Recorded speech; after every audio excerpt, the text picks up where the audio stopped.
What's up, bro? Aye. There's not a rule that you have to use the 3 subs.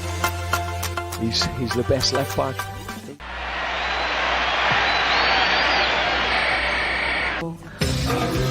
Jamaica, ooh, I wanna take you to Bermuda, Bahama, come on, pretty mama. 1,000 to 1, now the odds they're giving us. A lot of them are in for a surprise. We've got a mighty team that no one else has seen. The stars of Canada are on the rise. But who can lay down odds on the hearts of 11 men? Oh Canada, our hearts are ringing true. We've won for you before and we'll win for you again. Oh Canada, we'll proudly play for you. Dale Mitchell has touches like no one else has got. In Mexico we'll show them how to play. And striker George Pecos has a rifle for a shot. And Tino Lantieri saves the day. Bobby Landuzzi and Chris Wilson will be there. Their years of dedication have come through. Their courage and their pride with their teammates they have shared. Oh Canada, we'll share it now with you. But who can lay down odds on the hearts of 11 men? Oh Canada, our hearts are ringing true. We've won for you before and we'll win for you again. Oh Canada, we'll proudly play for you. All right, and hello everybody. Welcome to today's third sub live show presented by Macy Sports, and this might be the biggest one yet. This is a massive game for Canada soccer. The nerves are starting to settle in for everyone watching this game. But before we dive into all of the many talking points we have before such a big game and big just day in general for all of Concacaf, I'm your co-host, Alexander Gangue Ruzic, joined as always by Samuel Rowan and producer Ben in the wings. Sorry for today's show, but Sam, how's it going before today's big clash?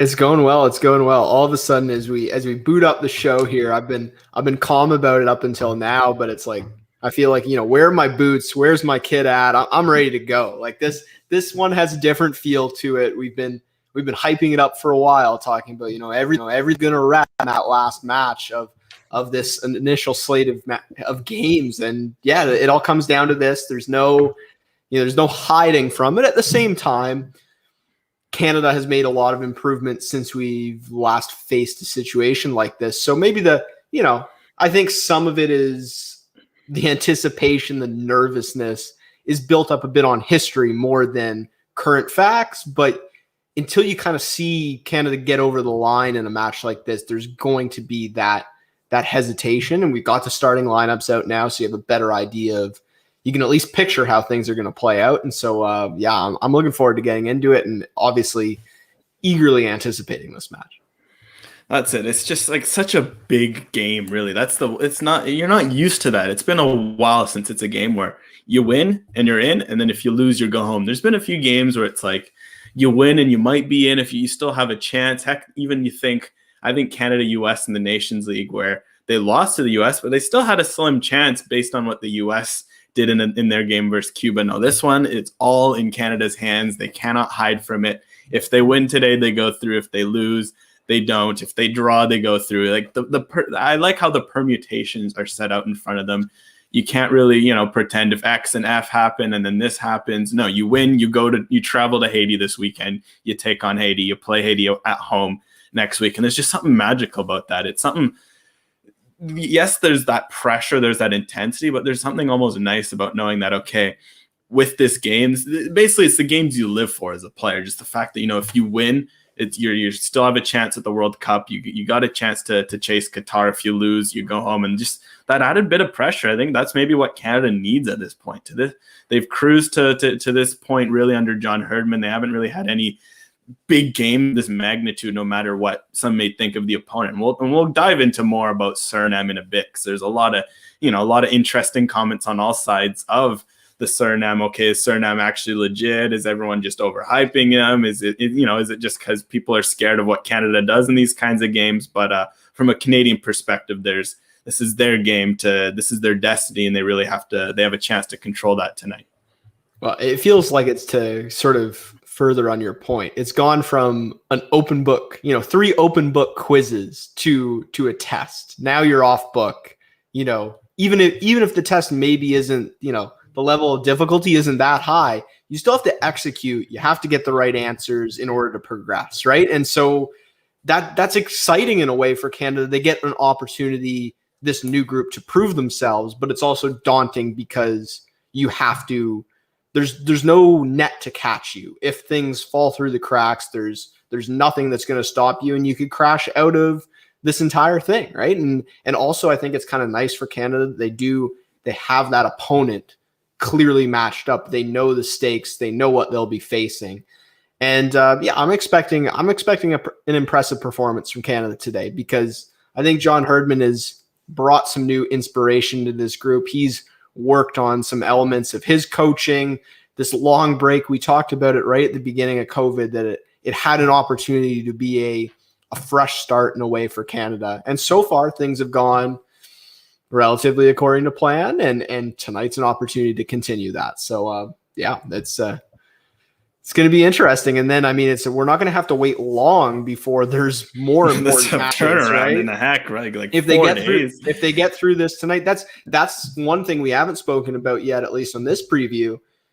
As much as this is very important in its own right, you also have to consider how your team prepares for the following matches if you do indeed get the victory.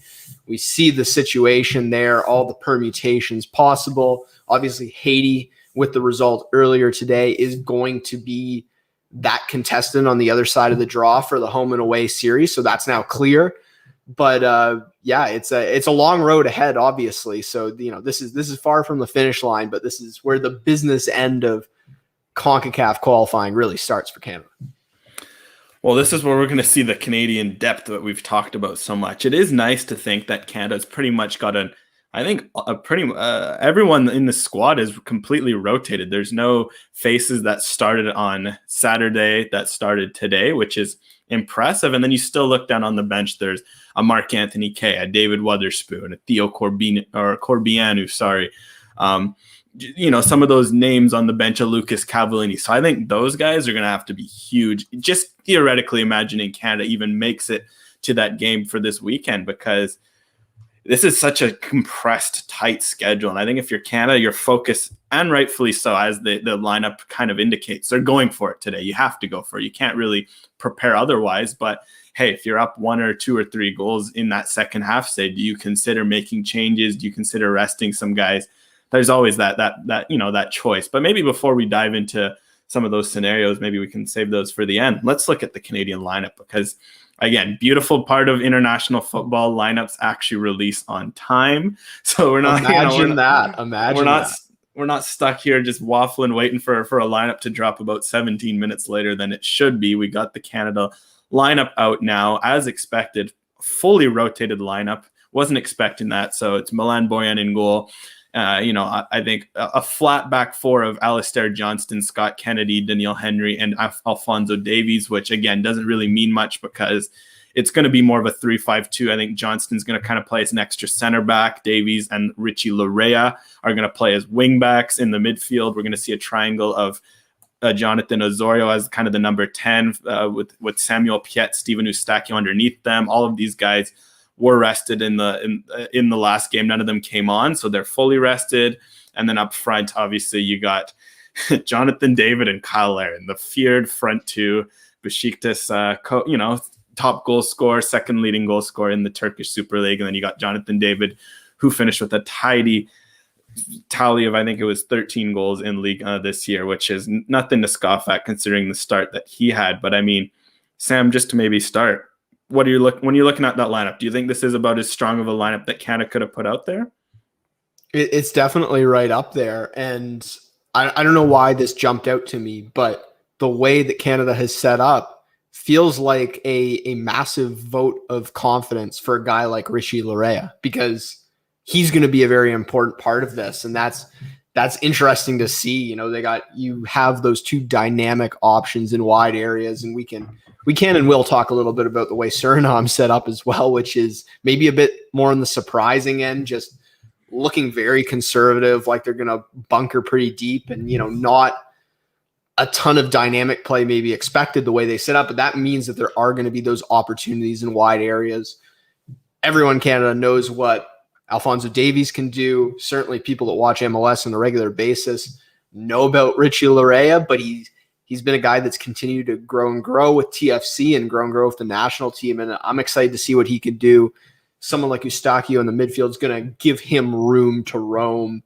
And then, I like how you break it down. I think really it ends up being that back three of Kennedy, Henry, and Johnson, which is I'm relatively confident. I guess if I'm noting something else about the lineup, two guys that were not even in the 18 and injury status was kind of unclear in the match against Aruba, Daniil Henry and Jonathan Osorio both starting. So that was a little interesting. I was maybe a bit surprised by that, especially Osorio over Mark Anthony K. But we'll just have to see. Well, Alex, what do you think about the whole, K versus Osorio? Where would you have liked to see them go in this one?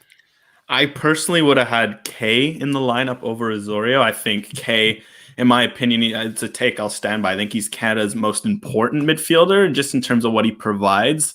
Again, that doesn't necessarily mean he's the best. I think that title right now goes to Steven Eustachio. It was going to be nice to have in there just to kind of as a calming presence. But I think we saw it as, again, the strength of opposition can always be questioned. But against Aruba, when Mark Anthony K woke up after that 15th minute and just started taking control of the game really changed for Canada. And I think Jonathan Osorio, to give him credit to him, he can bring that to the table. He does have those skills. But with his current health status, just the start to the year he's had, I don't know if that's necessarily the right move, but I guess we'll find out. It's nice to have a true number 10 more. At least he's not a true number 10, but he's more of a number 10 than K is. So at least in this 3-5-2, he'll be able to link up with a guy like Jonathan David, Kyle Larin, who drop back. And I think that it might end up complementing each other even nicer, because I just think looking at Suriname's lineup on the other side, the way they're set up, it's so conservative. It's so cautious. So Canada's going to need to break down. And just a quick run through. This is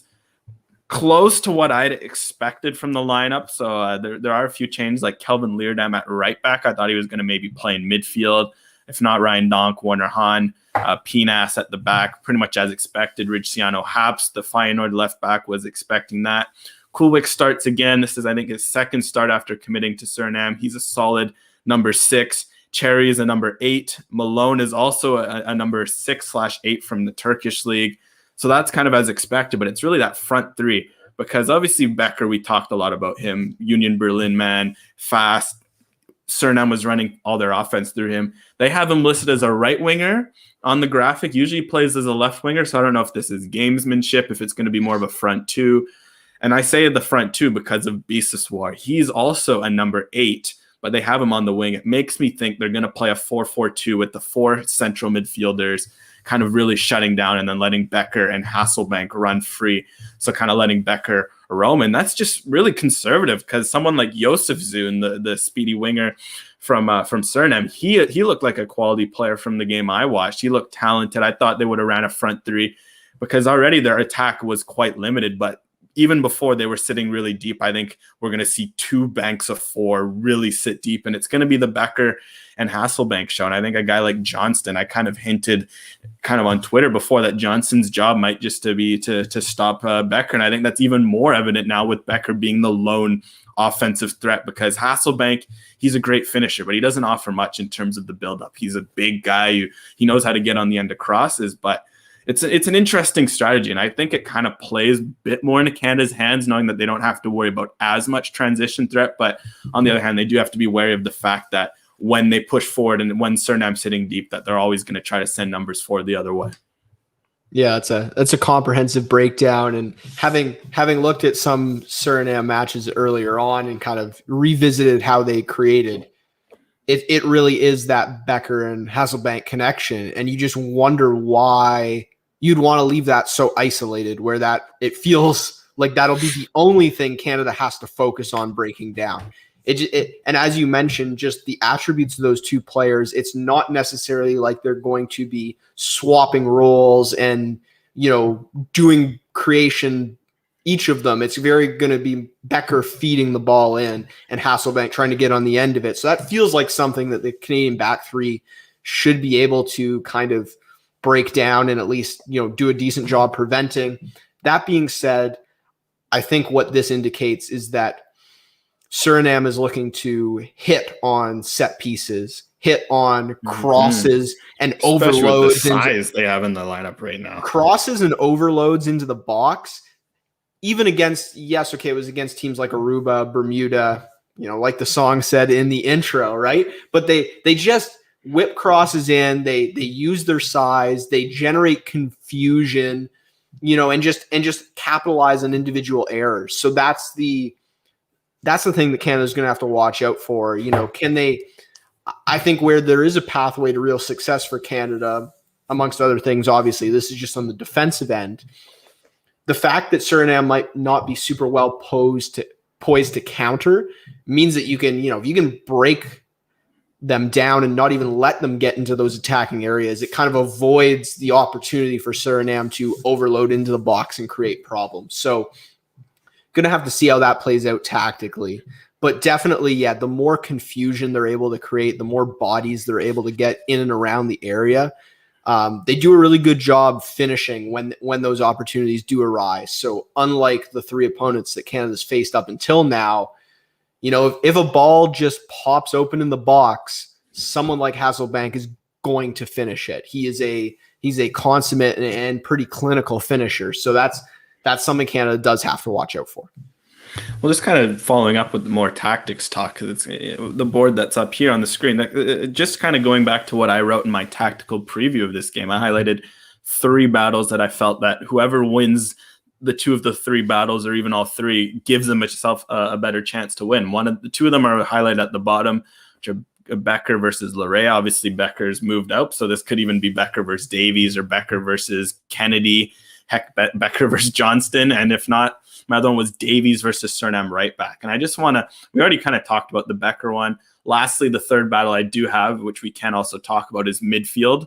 It's more specifically how Canada's attack in the midfield takes on that Suriname defensive wall, which is really that's more reinforced with the amount of midfielders they threw on the park today. But the Davies one in particular is fascinating, because I thought, looking at their squad list, I thought we were going to see Ramon Lewin, the AZ Alkmaar, the fullback who's been playing at right back. If not, Demil Dunkerlui plays for Groningen, but instead it's an MLS man, a guy who's actually played Alphonso Davies before, Kelvin Leerdam, who gets tasked with the Alphonso Davies role. That's going to be one heck of an assignment for a guy like Kelvin Leerdam. Obviously, there's familiarity there, and maybe the Suriname Brain Trust is kind of relying on that. They're hoping that he can channel some of that, but that's one heck of a step up from playing against some of the wingers in MLS to a guy like what Davies can bring to the table now. I do think it only makes sense to imagine that they're probably going to try to double or triple up on him, which comes at risks, because the more guys you put on Davies, the more space you leave for a Jonathan Osorio, a Jonathan David, a Kyle Larin. That doesn't necessarily, it's not an easy strategy to say, okay, let's just triple team Davies and hack him and make sure he can't move. So I think that Davies versus Leerdam battle is going to be key, because when it's one-on-one, Leerdam is going to have to figure out a way to either kill time to let his teammates come support him and close him down, or he's just going to have to, hope he doesn't get burned for speed. Obviously, Suriname play a deeper line, so I guess obviously the idea there would be to limit Davies getting in behind, which is where he's probably at his scariest. But that's a very interesting choice from the Suriname coach to run with Kelvin Leerdam at right back. I personally didn't expect that, and I do wonder if that's maybe an area where if Davies does get isolated up one-on-one versus Leerdam, that could be an avenue of profit for him to maybe squeeze in a few assists similar to the ones he provided against Bermuda. Yeah, absolutely. I mean, needless to say, the Davies that will be facing Leerdam today is a little bit different than the Davies he may have faced back in MLS. And it's one of those things where if you're Suriname, you can only hope to contain Davies, right? It's not about stopping him, because that would be probably not in your best interest. You just have to find a way to, if you can limit the amount of times he gets the ball or try to encourage Canada to play it elsewhere. That's probably in your best interest. It's a bit of a curious strategy. I mean, I'm kind of scratching my head at a couple things in the Suriname lineup, but we're gonna have to see how it plays out. I wouldn't be surprised if, especially the first 15, 20 minutes are very cagey and low event, because that's kind of how it feels like they've set up for this one. Well, I guess kind of on that note, should we talk about our players to watch for today? I mean, we kind of hinted at there in our bit of our tactical talk, but starting with Suriname, we got Ryan Donk, the Galatasaray center back. He's an interesting player because Galatasaray had a fantastic season. Donk played at 32 out of 40 games for them. He was kind of their rock at center back, one of the better defensive teams in Turkey, let alone all of Europe. So he could be a potential difference maker. He's also a fiend off set pieces. And he somehow also had 4 assists this year, which I don't know if they were just flicks off corners or long passes. But hey, with a guy like Geraldo Becker, the second guy on our list, maybe, might be in the best interest for Kyle Larin or Jonathan David to keep a bit close to Ryan Donk when Suriname do get possession, because he can be a danger man. And obviously Geraldo Becker, not much to be said. Yes, Union Berlin isn't exactly the biggest or sexiest name in Europe right now, especially among people who don't maybe follow the, you don't have an eye on Germany, or even, you hear Bayern, you hear Dortmund, that's Germany. Well, Berlin had one heck of a year this year quietly. They finished 7th, which for a club which was in the second Bundesliga 2 years ago. Playing in UEFA Conference League next year is massive, and Becker played a big role in that. So he's obviously very talented player, very big get for Suriname, and it shows. 2 goals in his first game, no matter the level of competition. Never anything to scoff at. And then for me, the fascinating one, Nigel Hasselbank. I mean, he's just, when I watched him against Bermuda, he's not a particularly athletic striker. He's not a speedy striker. He's not, he doesn't move around too well, but he scores goals. So if you're Daniil Henry, you're Scott Kennedy, keep a close eye on Nigel Hasselbank. I don't know if it's maybe his plan to kind of deceive you and then just rip home a goal, but I'm definitely, if I'm Daniil Henry, I'm keeping an extra real close to him, much like Jonathan David should keep to Ryan Donk, because these are the real, for all the talent there is across Suriname's roster, and they have a lot of depth. I think these are the 3 that will really stir the drink tonight. And I think shout out lastly to Ridciano Haps. I didn't list him here, but he at left back is also one to watch. The Feyenoord man helped them get to I think it was the Conference League as well, or Europa League, one of the two. He's also a very, very solid left back. He's 27. He's in the prime of their career. So I think those would be the 4 difference makers. Otherwise, it's going to be down to the tactics. It's going to be down to the battles that win them the game if they were to win. Yeah, just a few quick things I'll add to those players to watch. Thing that stood out to me with Donk especially is, the set piece threat. Like, he is an absolute tower in the air, and that's definitely something you're going to have to watch out for as we see, played in European leagues, Champions League experience, Premier League experience with West Brom. And, something that I hadn't brought up yet, but definitely a factor, the overall age of the Suriname squad. When you look at the midfielders, you look at the center backs in particular, this is a veteran group. Really no one under the age of 28. Like, you're all looking at that kind of 28 to 35 range for a lot of these players, which, means that they're going to be prepared for a big match like this. But maybe means that when we get to the 65th, 70th minute, will Canada have the upper hand? Especially Canada obviously has more depth, but they also may have fresher legs by that point. So it's something to watch out for. And then just going back to Hasselbank really quick, number of years in the Scottish League and consistent goal scorer in the Scottish League. And I think part of what you detailed his play, he's maybe not the fastest, not the strongest, but knows how to just find those little half spaces, play in the mud, play with a bunch of bodies around him, and get on the end of chances, right? It's a poacher in every sense of the word, and some really just high quality finishes in some of these matches where, he's not just placing it in the bottom corner, he's smashing it home past the keeper. So he's going to be crafty, and that's something that someone like Daniil Henry, who is maybe a bit more lumbering at times, like, he's going to have to watch out for that, because Hasselbank's certainly going to do everything in his power to be sneaky and kind of find those little half spaces.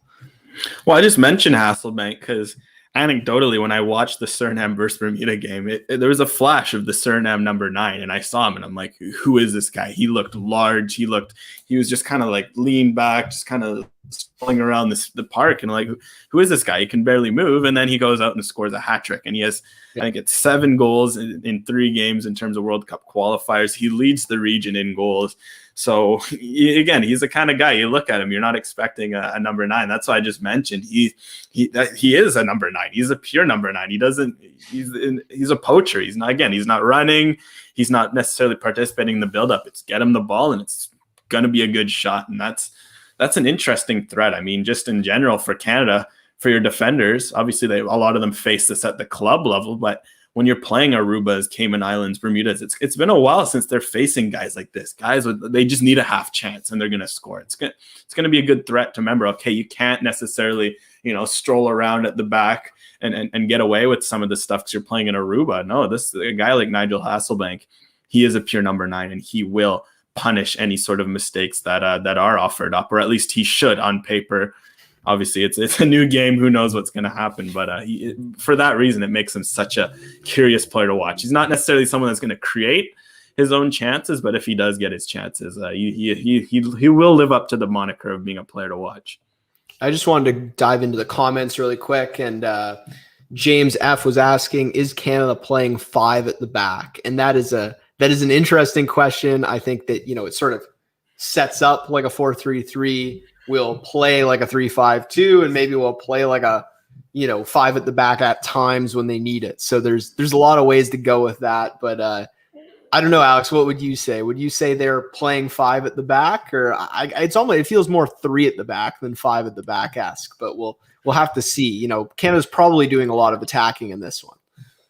Well, it's interesting because it is, I guess it depends what you look, because in attack, it is a 3-5-2. I think Davies will be full license, Larea as well. The midfield trio will stay the same. The front 2 will stay the same. I guess the lone changes, sometimes it might turn into a 2-5-3 in attack. But defensively, they try to play a 4-4-2. I think David and Laren will try to press from the front. It's going to be interesting who goes where in those bottom 4, though, because will Alphonso Davies come all the way back and play as a left back? Will a guy like Kennedy, who's left-footed, slot over? A guy like Henry Johnston Larea go in the back 4? Will a guy like Samuel Piet, who can also fill in that role, will he drop in between the center backs? Heck, Steven Eustachio could do as well. It's very flexible, I think, just looking at a lot of the players, and I think that lends itself well because I think when, say, if Suriname is going to counter, it's nice to know that, okay, if there's a missing center back or a missing fullback, a Samuel Piet can drop in, or a Richie Larea can drop in, an Alistair Johnson, Alphonso Davies, pretty much anyone in the pitch. Obviously, you're not asking Laren or David to defend. They'll stay up front in that 4-4-2, but it certainly is. And it's a good question from Mitch in terms of playing a natural center back. It's certainly something I pondered, but I just look in the roster. I think a player that would fit that role just isn't here, and that's Kamal Miller. I think he would have been perfect for that role. He kind of plays he can play as a fullback. He plays as a third center back, but I look at the lineup. Do you want to play a back 3 of Daniil Henry, Stephen Vittoria, Scott Kennedy? There is a lack of speed. You put Frank Stirring in there's a lack of experience. I think at least with a guy like Alistair Johnston, yes, there is a lack of experience there, but he's a little more flexible. He's not a big lumbering center back. He can get up and down the field. He can he gives them more flexibility than, say, playing a straight back 3 with 3 center backs. But it is an interesting question. Why are they kind of playing like that? But we saw that against Bermuda with Sam Adekugbe. You don't need, for the kind of role they're playing, you don't need a natural center back as your third center back. It gives you a little more flexibility. So that's why I'd say it is a 3 at the back, even though it doesn't look like one. Yeah, this has been a consistent theme to see one of those fullbacks who's kind of more of the hybrid role. If you're a Whitecaps fan, it's the Javane Brown mold, right? Where they're able to kind of play at both spots. And as you said, they just don't, without Kamal Miller, without, someone in favor in the team, they just don't have that option right now. And so I understand why this is the way they went. I wanted to dive into, we're about halfway through the show. So I want to bring up what I think is going to be a consistent theme here while we're doing these Concacaf matchups. Some non-soccer related fun facts about the country Canada is matched up against. So We did this for Aruba. Now we're on to It's Suriname. incredible. Only one movie theater. I mean, That's that's tough. If you're a cinephile, that's a tough break. Maybe it's a hot ticket, or maybe there just isn't that much maybe demand. Netflix is huge in Suriname or something like that. Some stay at home. I don't know. So you got the European influence driving on the left-hand side of the road. That's certainly interesting. Not uncommon throughout some of these, former colonies with the European influence. No pro sports teams. That's definitely one I wouldn't have necessarily anticipated. And then, the lesser Kiskadee, I hope I am saying that correctly, is the national bird. It's certainly an interesting look. Kind of got, some robin vibes there. And then, whatever that animal is, the tapir, it kind of looks like an anteater of some variety, is apparently, they're bucking their heads down there in Suriname. So, if you didn't know, now you know about the country, and also something we were chatting about, I guess this was earlier in the week, is just kind of what a travel, challenge this would be under normal circumstances, because this is a real journey for CONCACAF team, especially Canada. Obviously, it's the largest distance anyone would have to travel, but just CONCACAF has sort of adopted some of these nations in the northern end of South America. And it's kind of curious when you look at the map, but I guess it makes sense based on just the way international soccer has gone. Yeah, well, I was going to say the whole travel thing. Suriname played at home on Friday, and they had to travel all the way to Chicago, which is, I mean, I don't know how accurate Google Maps is going to be. So let me see what happens if I put Suriname to Chicago. I can't imagine that's a direct flight. Let's say that. Let's just say, I don't know. It doesn't say anything here for flights. It does. Yeah, it doesn't even have any flights. So it must be.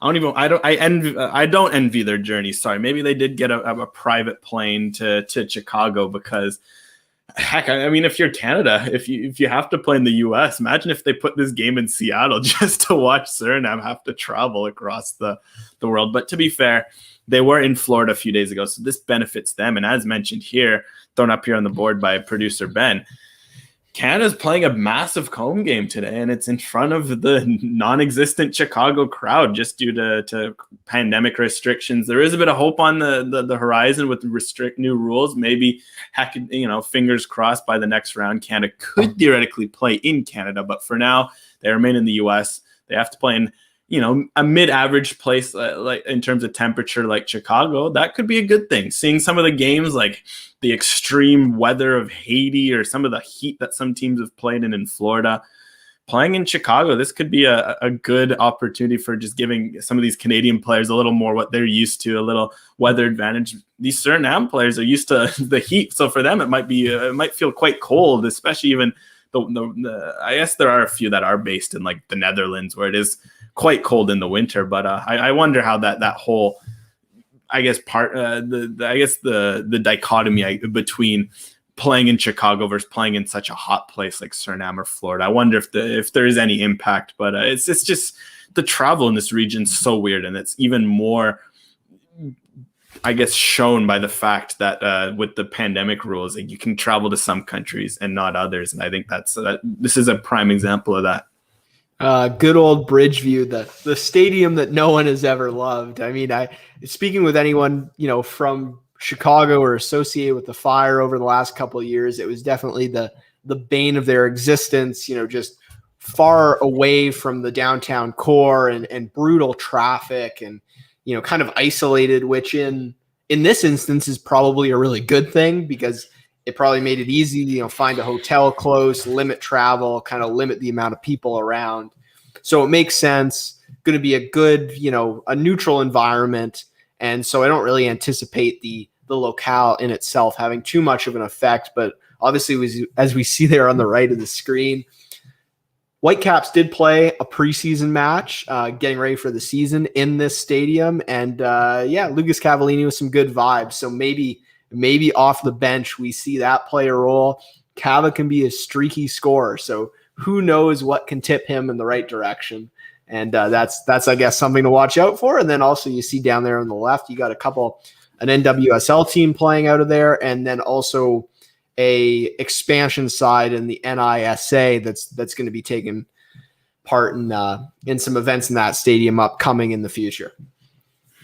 But yeah, I think on that note, before we continue on to some other fun talk, just wanted to give a shout out to our good old sponsors over at Macy Sports, who are proud sponsors of the show. Just want to make sure for anyone tuning in, we are doing our next giveaway in the next episode later this week for episode 100 of the Third Sub. So, I mean, shout out to the Third Sub podcast for making it to 100 episodes as of later this week. But just shout out to Macy Sports for all your sports needs, located in North Vancouver. They got everything you can ask for and then some. So make sure to check them out on Instagram and Twitter to see some of the stuff that they've got in stock right now, like the Euro collection, the Joga Bonito collection, some of the boots. It's all over the place. But I think I'm happy we're talking about kits, because I think it's time to talk kits. And first of all, that Suriname kit. I mean, too bad this game isn't Suriname, because maybe you said, you ask one of the players to bring a suitcase home with some of these white and red kits that they have. But like, boy, these are fantastic kits, aren't they?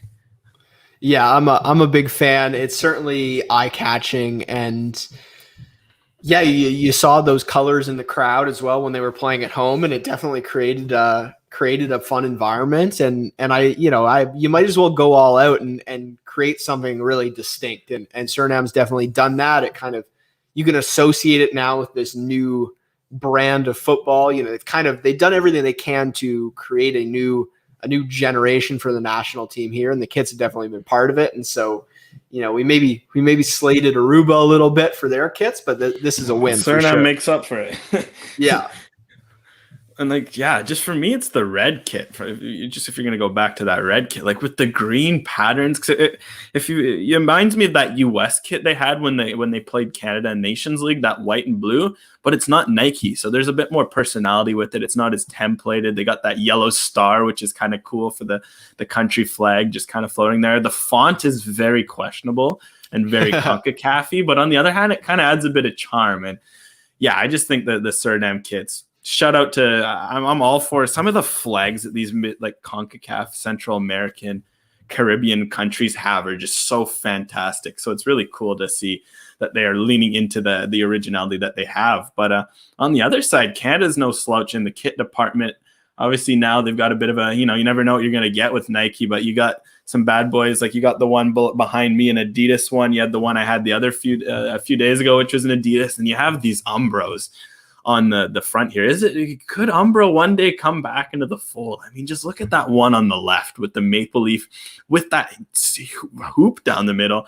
Like, it's just so quirky, and I'm here for it. And the black one with the cool stripes on the side. I mean, national teams need to lean into, like, there should be some sort of FIFA requirement that you have to put some sort of emblem from your flag or something, because the more teams lean into this with their kits, like, boy, how fire are they? Because I mean, now these kits are sharp, but it's just, when you compare it to the other ones, they're good, but they're not as fun, Yeah, and producer Ben points out that those 1998 kits are appropriate because that was the last time that Canada made the hex. So, good vibes there. And I would love to see, you could have two core kits. And we talked a lot about on the last preview show how we like the black kit, and it was a strong look, but I would also like to see it as an alternate, just something wacky like the vertical hoop and the maple leaf in the middle of the shirt. You can just break. I understand you want your core kits, but if you could break that one out every once in a while, especially in front of a big crowd, I feel like that's a really good opportunity. That's it. It's all about having fun. It's look good, play good. There's no need, like, it's the national team. If anything, club football is a corporate entity where you should show up and not have any fun. Like, national team, you're representing your country. I guess there's that, as long as you maintain that sort of nationalistic pride, you got some sort of elements that show that you are in fact playing for Canada and not some, or, you don't want it to look like you're not wearing a Canada strip, but it's just, you need to have some fun with it. You need to lean into the charm. And I think that's just, some national teams, they do that very well. And then some teams, it's like, it's a white t-shirt, like that Canada away kit. Unfortunately, it's a white t-shirt with the Canada logo on it, which for white t-shirt, as far as white t-shirts go, that doesn't work. At least the black kit, yes, it's a similar template, but hey, black's a more intimidating, a more entertaining color. At least it's not as boring there. But yeah, white t-shirts with logos on it. Let's just say those should be abolished because we're not a big fan of those. Just on a slightly more serious note, continuing to scroll through some of the comments here, and I thought this was a good question. James F. again saying that if Canada does go through, do we think that they'll end up playing in Haiti, especially considering what happened with the Belize incident? I think that's a good question. Obviously, we're in strange times in a lot of ways, and that home pitch advantage could play a huge factor. So, what do you think, Alex? Where do you see that going if Canada does indeed advance? Well, I think it goes both ways for whoever has to play in Haiti. I think it's a scary if you're looking from both sides, that a guy like a Ryan Donk on Suriname, but a guy like Alphonso Davies, marquee players that if they were to go to Haiti right now, their safety might not be fully assured, because it's tough. Because I like Haiti as a country, but they've gone through a lot of turmoil throughout the last decade, in and out, with some of their health crises, political crises. Unfortunately, for the safety of the players, it wouldn't make sense to force playing there, especially if there's no fans. I can understand normally if there's fans and at least you're playing at home, and probably it would be easier to maintain security in that way. But if some teams are having to play in America because they can't even have people come to their country right now, why should people be forced to travel to a nation where the safety of the players isn't even assured? And it's certainly something to worry about if you're Suriname, if you're Canada. Heck, if Haiti somehow make the octo and you're some of the teams like US with some of the players that they have. And it's just really for Concacaf. There's a lot of fun with the quirkiness of Concacaf, but there's also a lot of serious sides of Concacaf. And it's a good question from I think it was James, correct? Or just to make sure it was from just scrolling down here. I'm gonna have to. You might have to comment. Yeah, James. It was James. It is a good question, just with the short turnaround, because it's like, how do you assure proper safety measures in just 3 to 4 days? Obviously, Nicaragua played there today without problems, so maybe that was a bit of a premature thing. But it certainly, if it happened in March, it can happen again in June. So I am a bit worried, but hopefully the stars align. Fans understand how important this would be for Haiti to behave, to the best that they can and give a good account of themselves in these, because this is massive for Haiti as a country. Just even if you want to talk politically, just getting a chance to show your national team in such a big stage shows that, okay, there's good things going on in Haiti. We got a strong nation. We can push forward together. So it would be nice for them to show up and have it be played safely, because you don't want players put in precarious positions like that. Yeah, you have to hope that it goes off without a hitch, because it's, for the good of CONCACAF, for the good of both countries involved, that just, that's the outcome you're cheering for. But it obviously is something that has to be monitored, and it's good to see that at least that match today went off without a hitch. So it's a little bit confidence inspiring in that sense. So Alex, whatever topics do we have to touch on here before we maybe bring producer Ben in and do some predictions right at the end? Well, there's two. Well, first, he's thrown it up there, so I'll quickly touch upon it. Very, very nice. Google one, find the other. You got, in light of Suriname versus Canada, you got Suriname born, never got to represent the country. Oh, if he was born 20 years later, what could have been? Edgar Davids, obviously the Juventus legend with the glasses man himself, played for the Netherlands, born in Suriname. And you got David Edgar, Canadian legend. A bit of a tongue twister there. I would love to see what could have happened in, I guess, a Suriname versus Canada game in an alternate universe of Edgar Davids taking on David Edgar down at right, at center back. That would be quite the battle. But before we go bring in producer Ben, should we talk about the last time that Canada was in a big do or die World Cup qualifier game like this? Shall we? I think we have to. I'm not sure I want to, but I do think but it's just to bring up the demon, because obviously going on in their comments right now, there is quite the battle going on between Suriname and Canadian fans. We're going to find out in 30 minutes who of the better, who is really Canada not as good as we thought, is Suriname not as good as we thought, who's the better team. We're going to find out about all that. But for a Canadian fan, there's a lot of pessimism in the Canadian camp. And it's nothing to do with Alphonso Davies, Jonathan David, or Kyle Larin. It's just Canada has a history in these kinds of games of really making things not so fun for themselves. So as we got here, Canada, El Salvador, 6th of September, 2016. I was at that game. I remember very well. Canada because of some losses to Mexico and a very, very tough loss to Honduras, where they were up 1-0 away at the San Pedro Sula. They needed a win, but they also needed goal difference, and they needed Honduras to lose to Mexico. Fate had it. Honduras drew Mexico away, which was just a miracle on its own, and Canada 3-1 was not enough to get them through to the Hex, which would have been, obviously they're trying to get back to the Hex, the Octo, whatever you're going to call it, the final round of CONCACAF World Cup qualifiers, first time since the 98 World Cup cycle. But just look at this team, just looking, the Daniil Henry, Nick Ledgerwood right-hand stack, let's just say Richie Laray and Alistair Johnson are a little more confidence inspired. You got to St. Ricketts and Kyle Larin up top. So having Jonathan David in the mix makes a big difference. Scott Arfield and Atiba Hutchinson is good players, but it seems a bit weird in a double pivot. And then just Marcel de Jong, Adam Straith, like some of the names there. Like surely this Canada team's got, if they were to play each other, this Canada team should win comfortably, right? Yeah, I mean, I don't want to slate any members of the national team back then, because obviously, you know, all good footballers in their own right. But I even look at the guys that are, you know, you talk about 3 starters remaining there in the graphic. I think Daniil Henry, you know, obviously you prefer him at center back to right back, and he's improved significantly since going to Korea.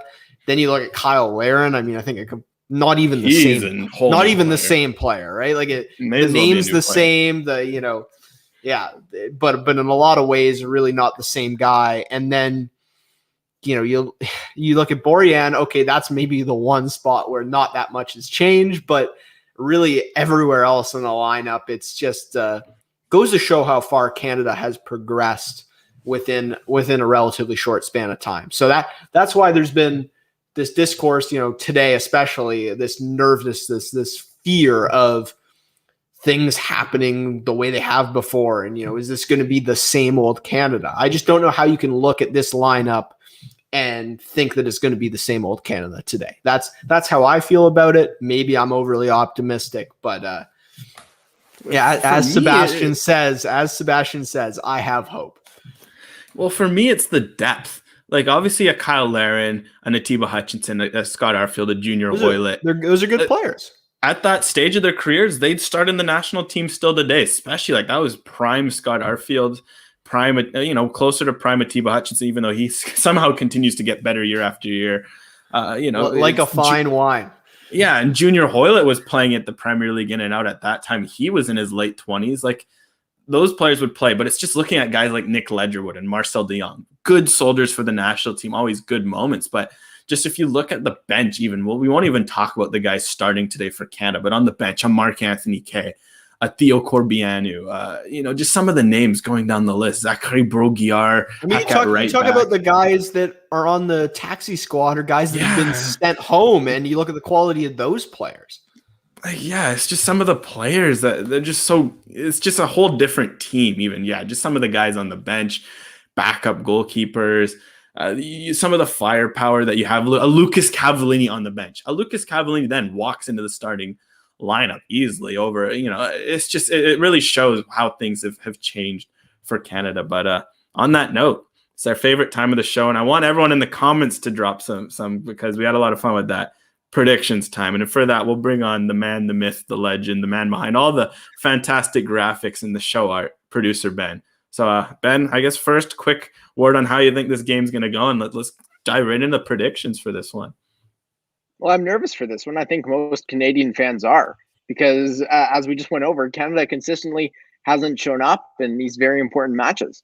But as Sebastian said, I think there's a lot more hope going into this one, because Canada is a good team now. Sure, they lost to Haiti in the 2019 Gold Cup with a lot of these same players, but these players, they might, as you said with Kyle Larin, they're the same name, they're the same guy, but man, their play is a lot different at this point. So for a prediction for me, I'm going to go with a 2-2 draw.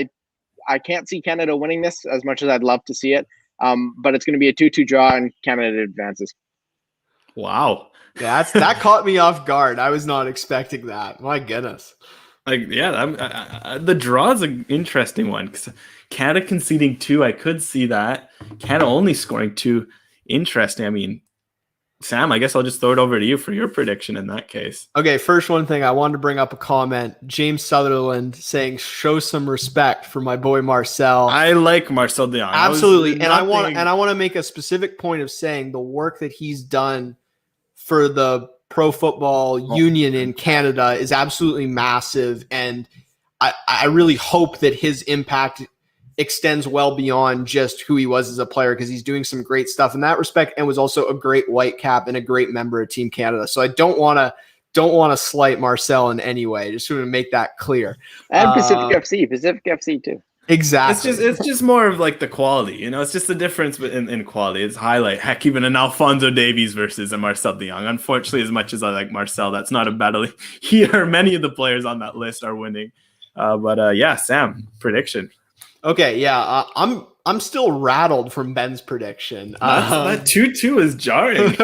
It was jarring. Well, shout out to Sam, by the way, because last show he predicted us a 7-0. I predicted a 6-0.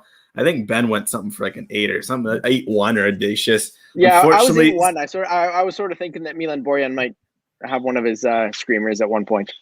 So shout out to Sam. He actually got it right last game. I don't think anyone in the comment, there was maybe 1 or 2 comments that got the 7-0 right. I think Billy was one of them. Our usual listener, Billy, got a 7-0. But yeah, I'm just want to shout that out. Sorry to cut you off before you do your prediction there. Yeah, so no pressure now at all for me to predict this one correctly. The big question for me was, does Canada keep a clean sheet? And I think, you know, we spent probably 10 minutes detailing some of the threats on Suriname. So I think the answer is no.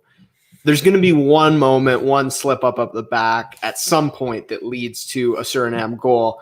But with, you know, Laren, Davies, David, I can't see this team scoring less than 3 goals in this match. So my prediction is a 4-1 for Canada.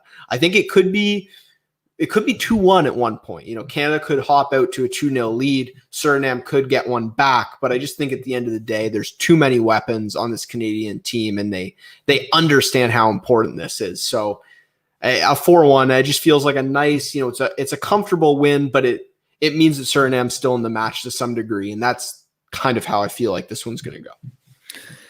You picked my prediction, so it's good to know. I shouldn't have let you go first, but I was going to go for a 4-1. So maybe just to be different, I'll say a 3-1, similar veins. They don't maybe get that goal at the end. I think they do what they need to do. Everyone goes home happy. You start doing your preview for Haiti versus Canada. But that's obviously a prediction that could be very, very wrong. But I really like Sam's 4-1. I think Canada, it's just the whole permutations to the game. I think Suriname's got the talent, but I just look at how they've set up, how conservatively they've set up.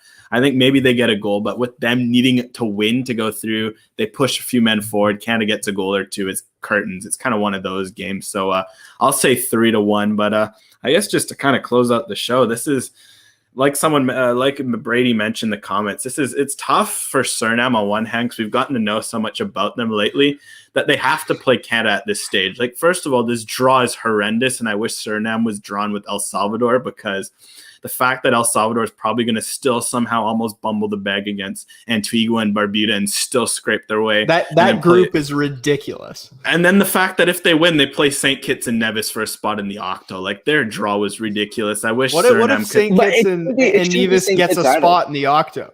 Well, I was checking. You know, St. Kitts and Nevis is the 6th smallest team in all of CONCACAF, and like I'm at this point. I'm fully on the bandwagon. If it's them to El Salvador, I'm team St. Kitts and Nevis. I mean, El Salvador just hasn't consistently been very exciting. Like, I think they have Eric Zavaleta from TFC now on their national team, but he's nothing too special. He's on the outs at TFC. But in terms of St. Kitts and Nevis, they weren't supposed to be making this round of qualifying either, because they lost to Trinidad, or they beat Trinidad, and Trinidad was supposed to sort of make their way through this. They released a whole bunch of new kits, a whole bunch of new promise, and they were supposed to sort of make their way through this. But federations in shambles, as you said, and they're out of it now. So yeah, no, it sucks. I was looking through my predictions today because we're so in the weeds over it between the sticks that we made predictions for the World Cup qualifying cycle. I had Trinidad and Tobago going through.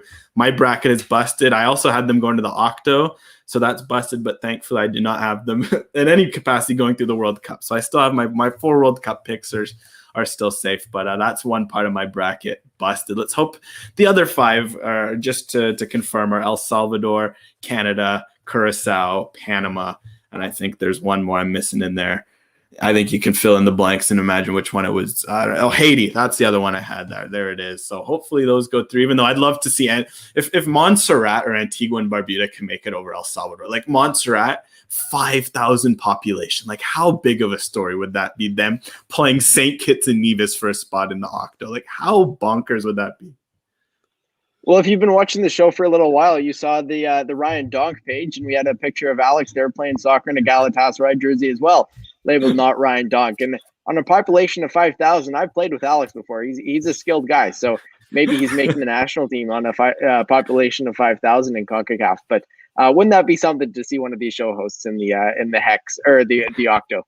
I mean, maybe even I think my career is long past. It would take 5 years for me to go to Montserrat, but hey, maybe I might need to have some kids there or something and get them representing the proud flag of Montserrat in 15, 20 years and let them be the next Alfonso Davies of Montserrat. Or heck, even if there's a burgeoning women's program, I wouldn't mind having any daughters play for them too. But I guess kind of on that note, that pretty much wraps up today's show. We're going to wrap it up a few minutes early so you can go get your pregame beverages, your pregame snacks, your pregame whatever you need. But this is a big one for Canada. So it was a pleasure, as always, to be joined by you two to do that. I mean, hopefully, let's see who gets our predictions right. They're all on the positive side for Canada, so there's no bad predictions from us. But I guess before we go, that was the third Sub Live show presented by Macy Sports. And I'll let you two have the final word as we wrap off before this massive game for Canada. Just massive game. Well, I want to pose one really quick question. Most likely player to score a hat trick in this match. Go. Jonathan David. Oh, I think Ben's muted. Not sure if I could hear him. Yeah. I'm going with Jonathan David for a hat trick. I mean, he's shown that he can score goals against some of the best defenders in the world in Ligue 1. So, I mean, there's no reason he can't do it against some Dutch expats either. I'm going with Kyle Larin. Ooh, the stone cold killer.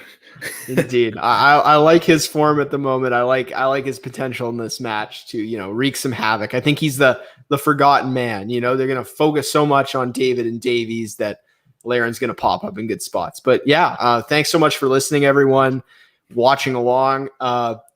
Shout out to Suriname fans out there because they've been represented in the comments. It's exciting to have, these two-way matchups where we're hearing from the opposition, where we're hearing what they have to say, what they think about their program. That's always cool. So yeah, it was a pleasure. And we'll be back soon with more. Hopefully Canada makes it through and we've got more of these matches to preview, right?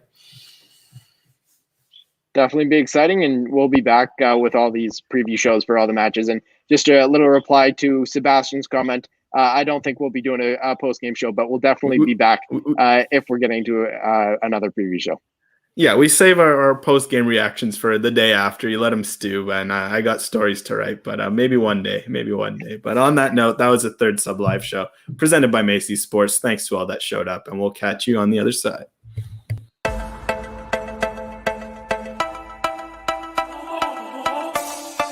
What's up, bro? Aye. There's not a rule that you have to use the 3 subs. He's the best left back.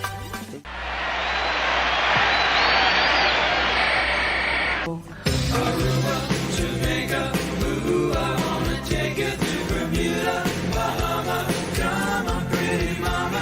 1,000 to 1 are the odds they're giving us. A lot of them are in for a surprise. We've got a mighty team that no one else has seen.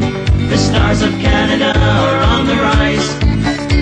But who can lay down odds on the hearts of 11 men? Oh Canada, our hearts are ringing true. We've won for you before and we'll win for you again. Oh Canada, we'll proudly play for you. Dale Mitchell has touches like no one else has got. In Mexico we'll show them how to play. And striker George Pecos has a rifle for a shot.